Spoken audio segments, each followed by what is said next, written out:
ஆட்சியை கலைக்கும் பாஜக, இந்தியா கூட்டணியில் இணையும் நிதிஷ்குமார், கவிழும் பாஜக ஆட்சி, அதிர்ச்சியில் மோடி.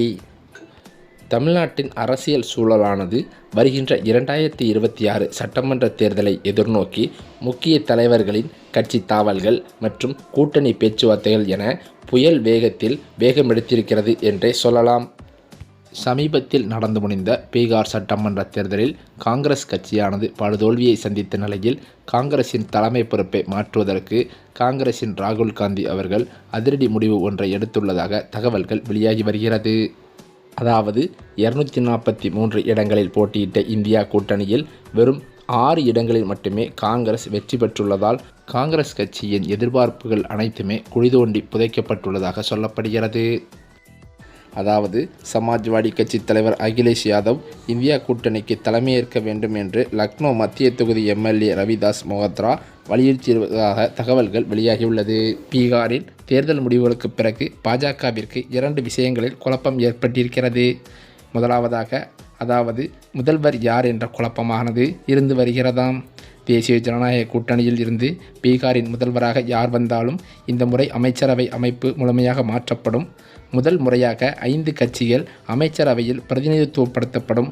இந்த முறை பாஜக ஒதுக்கீட்டிலிருந்து அமைச்சர்களின் எண்ணிக்கையும் குறையக்கூடும். 2020இல் என்டிஏ 126 இடங்களை வென்றது. அதன் பிறகு 3.5 எம்எல்ஏக்களுக்கு ஒரு அமைச்சர் பதவி என்ற சூத்திரம் அமைக்கப்பட்டது. இது பீகாரில் அதிகபட்சமாக 36 அமைச்சர்களை நியமிக்கலாம். இந்த முறை என்டிஏ 202 இடங்களை வென்றது. அதன்படி இந்த முறை 6 எம்எல்ஏக்களுக்கு ஒரு அமைச்சர் பதவி என்ற சூத்திரம் அமைக்கப்படலாம் என்றும் கூறப்படுகிறது. கடந்த முறை ஐக்கிய ஜனதா தளம் அமைச்சரவையில் 13 அமைச்சர்களையும் பாஜக 22 அமைச்சர்களையும் கொண்டிருந்தது. இந்த முறை 6 எம்எல்ஏ சூத்திரம் நிறுவப்பட்டால் புதிய அரசாங்கத்தில் ஜேடியூவிலிருந்து 15 அமைச்சர்களும் பாஜகவிலிருந்து 16 அமைச்சர்களும் எல்ஜேபி கட்சியிலிருந்து 3 அமைச்சர்களும் இருக்கலாம் என்று தகவல்களும் வெளியாகியுள்ளது. அதேபோலத்தான் இந்த முறை இலாக்காக்களின் வழங்குவதிலும் மாற்றங்கள் ஏற்படலாம். கடந்த முறை பாஜகவிற்கு கூடுதல் குறைகள் இருந்தாலும், அதாவது துறைகளில் பாஜகவுக்கு எந்த துறைகள் கிடைத்தன என்பது பற்றிய விளக்கம்தான் தெரிய வருகிறது. இந்த முறை சில துறைகள் குறைக்கப்படலாம் என்றும், பாஜக ஒதுக்கீட்டிலிருந்து எல்ஜேபிக்கு முக்கிய துறைகள் வழங்கப்படலாம் என்றும் கூறப்படுகிறதாம். ஜேடியு ஒதுக்கீட்டில் சில துறைகளும் மாற்றியமைக்கப்படலாம் என்றும் தகவல்கள் வெளியாகியுள்ளது. முந்தைய அமைச்சரவையில் உள்துறை, உளவுத்துறை, நீர்வளம், கிராமப்புற மேம்பாடு, கல்வி, கட்டிட கட்டுமானம் மற்றும் மதுவிலக்கு போன்ற முக்கிய இலாக்காக்களை ஜேடியுவும் வகுத்தது. இந்த முறையோ 1 அல்லது 2 முறைகள் மாற்றப்படலாம் என்றும் கூறப்படுகிறது. அதே சமயம் நிதிஷ்குமார் அமைச்சரவையில் 2 அமைச்சர்கள் தேர்தலில் தோல்வியடைந்துள்ளனர். சகர்சாவைச் சேர்ந்த அலோக் ரஞ்சன், சகாயைச் சேர்ந்த சுமித் சிங் ஆகியோர் தேர்தலில் தோல்வியடைந்துள்ளனர். இதன் பொருள் அவர்கள் இனி அமைச்சரவையில் இருக்க மாட்டார்கள். இதேபோல பல அமைச்சர்கள் நீக்கப்படலாம் என்றும் கூறப்படுகிறது. மேலும் அது மட்டுமில்லாமல் நடந்து முடிந்த இந்த பீகார் சட்டமன்ற தேர்தலில் காங்கிரஸ் கட்சியானது படுதோல்வியை சந்தித்த நிலையில் காங்கிரஸ் கட்சியின் தலைமை பொறுப்பை மாற்றுவதற்கு காங்கிரஸ் கட்சியின் தலைவரான ராகுல் காந்தி அவர்கள் அதிரடி முடிவை ஒன்றை எடுத்துள்ளதாக தகவல்கள் வெளிவந்து கொண்டிருக்கிறது. அதே சமயம் 6 எம்எல்ஏக்கள் கொண்ட சூத்திரத்துடன் பாஜக 16 அமைச்சர் பதவிகளை மட்டுமே பெற முடியும். இதன் விளைவாக அது மேலும் 5 அமைச்சர்களை நீக்க வேண்டியிருக்கக்கூடும். ஜேடியுவுக்குள் சில அமைச்சர்கள் மாற்றப்படலாம். ஜேடியு மாநில தலைவர் உமேஷ் சுப்பா தேர்தலில் வெற்றி பெற்றுள்ளார். முன்னாள் அமைச்சர் ஷியாம் ரஜக், முன்னாள் அமைச்சர் அஸ்மேக் தேவி, முன்னாள் எம்பி பூலா மாண்டில், அதாவது துலால் சந்திர ஜோஸ்மி ஆகியோரும் வெற்றி பெற்றுள்ளனர். இருப்பினும் இடங்கள் வழங்கப்பட்ட பிறகு சிராக் பாஸ்வான் இறுதி முடிவை எடுக்க வேண்டும் என்றும் தகவல்கள் கூறப்படுகிறது. நிதிஷ்குமார் வலுவான நிலையில் இருந்தபோதெல்லாம் அவர் ஒரு துணை முதல்வரை மட்டுமே வைத்திருந்தார். 2020ஆம் ஆண்டில் நிதிஷ் பலவீனமடைந்த போது பாஜக அவருடன் 2 துணை முதல்வர்களை நியமித்தது. இந்த முறையோ பாஜக மற்றும் நிதிஷ் இருவரும் வலுவான நிலையில் உள்ளனர். இந்த முறை அரசாங்கத்தில் எத்தனை துணை முதல்வர்கள் இருப்பார்கள்? 19 இடங்களை வென்ற எல்ஜேபி கட்சியும் துணை முதல்வர் பதவிக்கு உரிமை கோருமா என்ற கேள்விகள் எழுந்து வருகிறது.